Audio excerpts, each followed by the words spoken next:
automation and automated processes, they're no longer a system off to the side where I'm creating software and there's some sort of automation system and there is a testing system that I submit my software to. All of those things, build systems, testing frameworks became part of your software. It became an integral part of the process.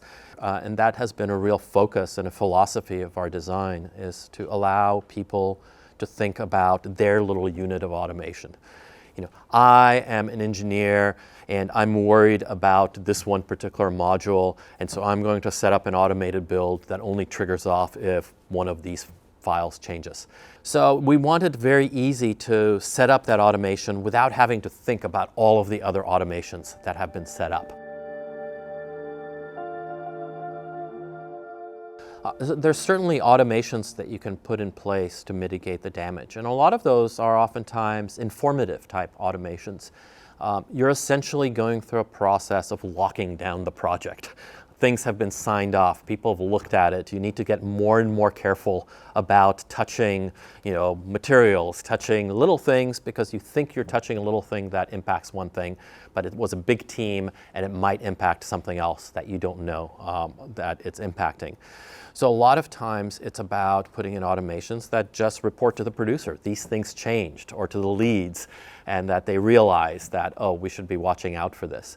Because fixing a problem is the cheapest and the easiest if it happens right after somebody's made the mistake, because they'll realize, I made a mistake, oh, this is probably me. If you wait a week or if you wait a month before you pick up that particular problem, you're just going to spend a lot of human time trying to figure out what went wrong. For example, on Harry Potter, towards the end of the project, one day our performance just completely crashed. The experience was running much slower, and we didn't understand what had caused that. It had happened in a period of time where a lot of check-ins went in.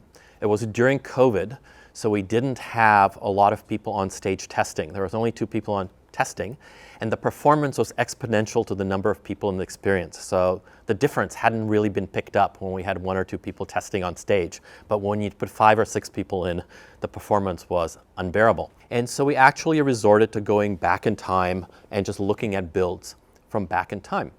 And it turns out that the problem was an audio check-in. It was a set of audio files that must inadvertently triggered something. To this day, I don't actually know what.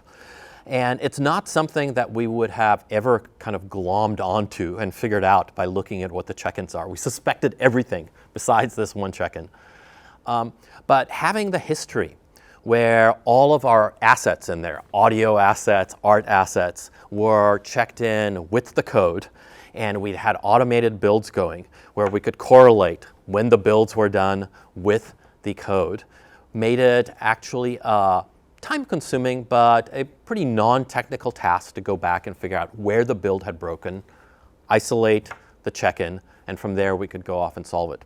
Without automation, if you didn't have regular builds going, you would have to go regress the code, make the build, and see whether it was broken or not. But in our case, making the build was close to an hour to make the build. So it would have gone tremendously slower. By having a continuous builder happening, we had builds on every check-in. So we could just go back in time, load those builds up, fire it up, which was a couple-minute process, and see whether the problem was in that old build or not.